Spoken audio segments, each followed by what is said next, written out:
Sofia Ayarzagoitia has been photographing her love as a male friend since she was a teenager growing up in Monterrey, Mexico.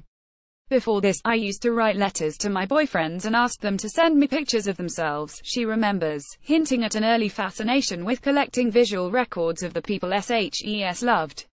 I took a lot of self-portraits growing up, but I was also photographing the people I dated in an excessive way too. In recent years, Ayarzagoitia has taken fewer pictures of herself, yet her images of the men in her life still very much refer back to her, tracing her own personal, emotional and psychological journey as it unfolds across the years.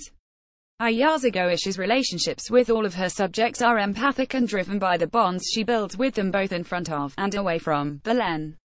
When speaking about the sort of connection she needs to have with someone in order to want to take their picture, she says that she has to know she wants to photograph them the very first moment she sees them. An instant chemistry is imperative. Something has to come together based on my attraction to them immediately, sensually, empathetically, aesthetically. I need to be drawn to them because of their attitude, and the way they carry themselves, or through a desire to know more about their culture. I like open people. Whether meeting through friends or by chance encounter on the street, it's the intangible parts of her subjects' personalities that she believes she can capture through photographing them. Life and art entwined, Ayarzagoitia immerses herself in time with her subjects, and the sessions she spends photographing them, which take place in their private spaces, are something akin to a collaborative, almost ritualistic, performance. Getting people in front of the camera is something that happens very naturally for me. Often there's a playfulness to the situation that the performance can intensify, and well, just disconnect our minds and get lost in it. Both posing her subjects and allowing them free rein to perform for the camera, the men we see are playing at being themselves and at being different characters, and the line between memory and fiction, what's real and what's staged for the camera, dissolves. She also draws other elements into the situations, bursts of color, interiors, soft furnishings and bizarre, almost comical props like melons and fish.